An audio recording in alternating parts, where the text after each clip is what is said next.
What if I told you that your brain can remember pain more clearly than joy, and that somewhere inside you, a moment you've already forgotten is still rewriting who you are?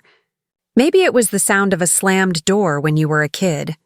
Maybe it was that look on someone's face that said you weren't enough. It's strange, isn't it? How the past can feel over, and yet, sometimes, you still flinch when life gets too loud. That's not weakness. That's your brain, quietly doing its job. A little too well. Most people think trauma is a dramatic event, a car crash, a war, a tragedy. But for the mind, trauma is any moment it couldn't fully process before it had to move on. When that happens, your brain doesn't just store the memory, it reshapes itself around it, and over time, that protective shape can become a cage. Picture a city at night, every building lit up, every street humming with life. That's your brain. Billions of neurons flashing in perfect rhythm. Now imagine one block loses power after a storm. The rest of the city reroutes electricity to keep things running. But the detour creates traffic, stress, noise.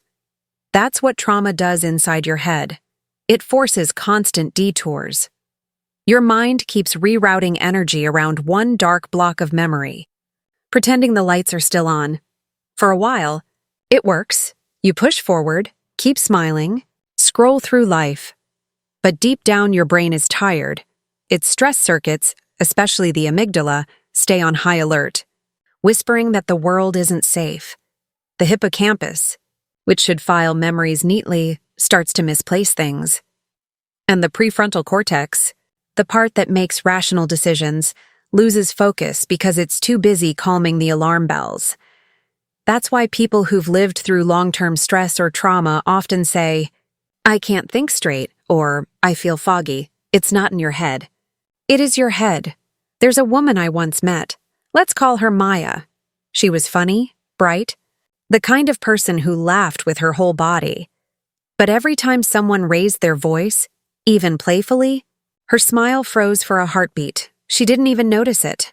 Years later, in therapy, she discovered why. Her father used to yell whenever he came home drunk. Her body had learned that loud meant danger, so her amygdala fired the same signal decades later, even when the context was harmless.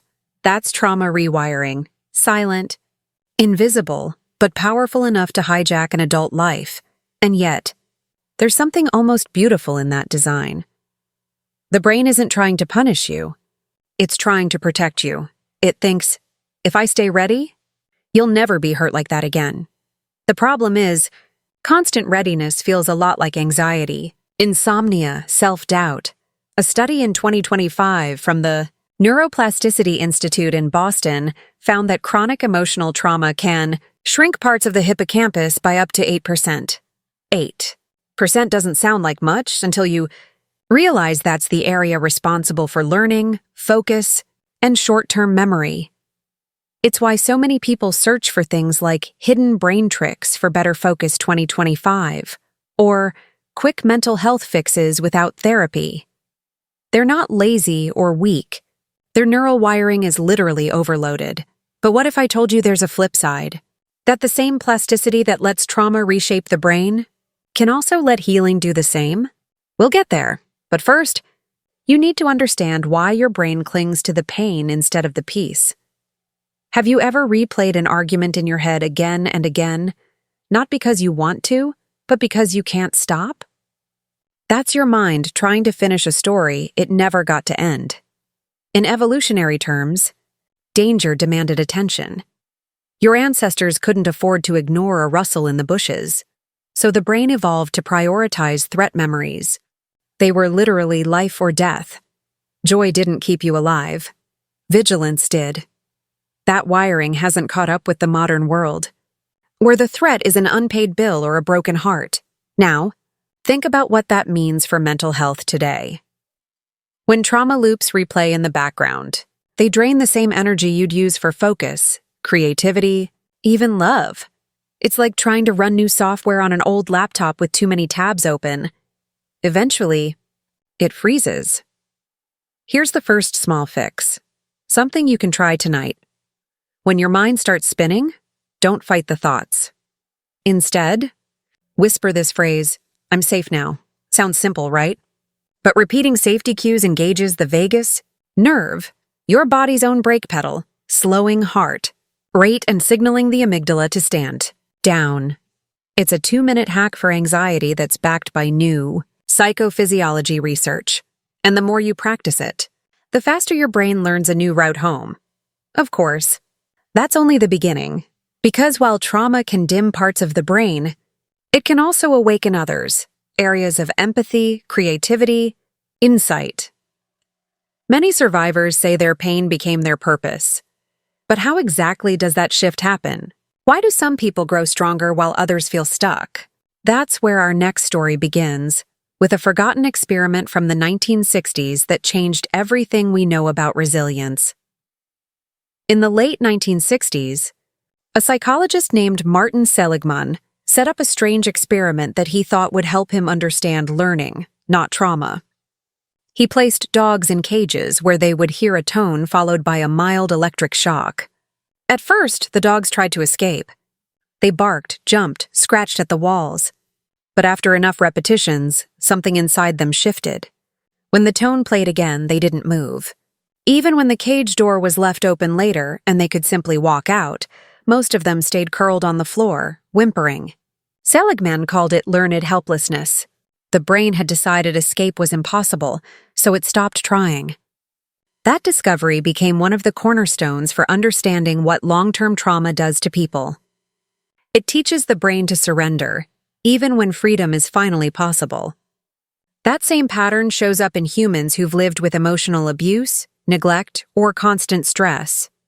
They stop believing their actions matter. Their neural circuits of motivation dim, dopamine pathways thin out, and every attempt to change feels pointless before it even begins. Now imagine carrying that wiring into adulthood. You wake up tired even after sleeping. You scroll through motivational posts but feel nothing move inside you. You tell yourself you'll try tomorrow, but the brain whispers, "Why bother?" That's the same echo that kept Seligman's dogs from walking out of an open door. The modern world has its own invisible cages: bad jobs, toxic relationships, debts, self-criticism. And each time you feel trapped, the nervous system remembers that ancient lesson: stay down, stay quiet, conserve energy.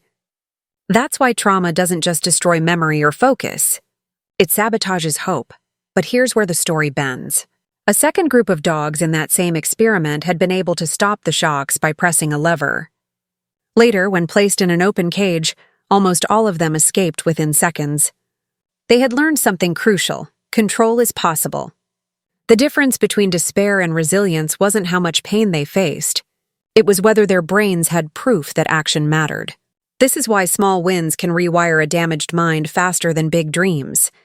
The moment you complete one task, cleaning your desk, walking outside, writing a single honest sentence in a journal, your brain releases a trace of dopamine that says, "See, I can change this. That's not motivational fluff.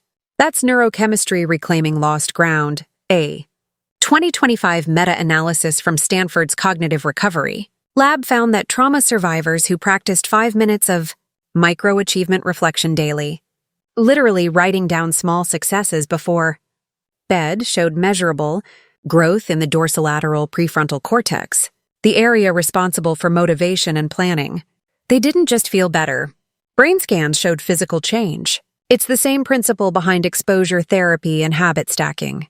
Every proof of safety, every successful action, gives your nervous system a new story to believe. Over time, those stories become stronger than the old fear memories. You might notice how sometimes healing feels boring. It lacks the drama of pain. That's because the brain has been addicted to adrenaline for years. When you finally start to calm down, silence can feel like emptiness. But stay there. That quiet is the sound of your brain rewiring. Think of it like tuning an instrument that's been out of key for too long. The first notes sound off, but eventually the harmony returns. And that harmony shows up in tiny ways. You breathe deeper without meaning to. You laugh at something small. You notice sunlight instead of scrolling past it. These are not trivial moments. They are neural fireworks in disguise. One man who learned this was a veteran named Daniel. He came home from deployment with nightmares and panic attacks so bad he couldn't stand the smell of diesel without shaking. Therapy helped a little, but what really began to change things was when he adopted a stray dog. At first, he thought he was saving the dog, but something else happened. Every morning, the dog nudged him awake for a walk. That routine forced him to get sunlight, movement, social contact. Within months, Daniel's cortisol levels dropped. His brain was learning consistency equals safety. The same chemical storm that had once carved fear into his amygdala was now carving calm into his prefrontal cortex. When he said, "I think I'm finally coming back to myself," what he really meant was that his neurons had started to believe in peace again. Neuroplasticity doesn't care whether the change is good or bad. It simply repeats what you practice. If you practice fear, you become fluent in fear. If you practice presence, your circuits begin to prefer it. That's the hidden truth most people miss when they search for quick mental health fixes without therapy. Healing isn't about erasing the trauma memory. It's about teaching the brain that the danger is no longer here. It's about giving it new experiences strong enough to overwrite the old pattern. Every calm breath, every moment of laughter, every honest conversation is a line of code rewriting your internal software. But what if the trauma feels too deep to touch? What if your mind won't even let you get close to it? Then you start smaller still. 2 minutes of diaphragmatic breathing before sleep, counting the exhale longer than the inhale. Studies show that this simple rhythm lowers sympathetic activation and stimulates the vagus nerve, sending a quiet message of safety from body to brain. You can also write down a single sentence that begins with, "I survived when." That act reminds your hippocampus that the story continued past the pain. Do it long enough, and you'll notice that the old flashbacks lose some of their sharpness. It's not magic. It's biology adjusting to new input. There's something humbling about realizing the brain never wanted to destroy you. It only wanted to keep you alive. It stored every scream, every silence, every disappointment as data to protect you. The tragedy is that protection, left unchecked, becomes imprisonment. But the moment you begin showing your mind a new kind of evidence, proof that calm can exist after chaos, it listens. Slowly at first, then faster. Like the city from the start of our story, the lights begin to flicker back on. Streets that once felt dangerous become pathways again. And in those moments, you start to recognize yourself, not as someone broken by trauma, but as someone rebuilding with it. As the camera fades on this chapter, imagine your own neural city glowing a little brighter tonight. Maybe the lights aren't all back yet, but enough to see where to step next. That's all healing asks of you, one safe step then another. Because the same brain that trauma once rewired for survival can just as easily be rewired for peace, purpose, and something even greater: freedom. When you step back and really see it, trauma was never the villain. It was a desperate kind of love. Your brain's way of saying, "I don't ever want you to be hurt again." It just didn't know when to stop protecting you. Every panic, every shutdown, every overreaction, all of it was your mind trying to keep you safe with the only tools it had. But now you have new tools: awareness, choice, the ability to pause and breathe before the old alarm bells ring, the power to tell your brain, "Thank you for trying, but I'm safe now." That's the turning point. Healing doesn't happen in a grand epiphany. It happens in tiny decisions repeated quietly until the body finally believes them. And maybe that's the real secret. Your trauma isn't who you are. It's a story your nervous system wrote in the past tense, and every calm breath, every laugh, every brave step you take today is a new sentence in the rewrite. The damage isn't permanent. It's plastic, moldable, alive. You can change the shape of your mind because it was designed to change. You can teach it joy again. So before you close this video, do one small thing. Take a breath, a real one. Feel it leave your chest. That's your first proof that the system still works. If even one idea here made something click, if it felt like a mirror you've been needing to look into, hit that like button. Drop a comment below telling me what part of this hit home, or what moment from your past you're ready to let go of. Because the act of naming it out loud is part of the healing. 2. And if you want to keep learning the real science-backed ways to rebuild your brain, to understand why we think, feel, and heal the way we do, then subscribe to Thinking Psychology. Each week, we dive deeper into the hidden language of the mind, not with big promises, but with real understanding that sticks. You've already started. Keep going. The lights are coming back on.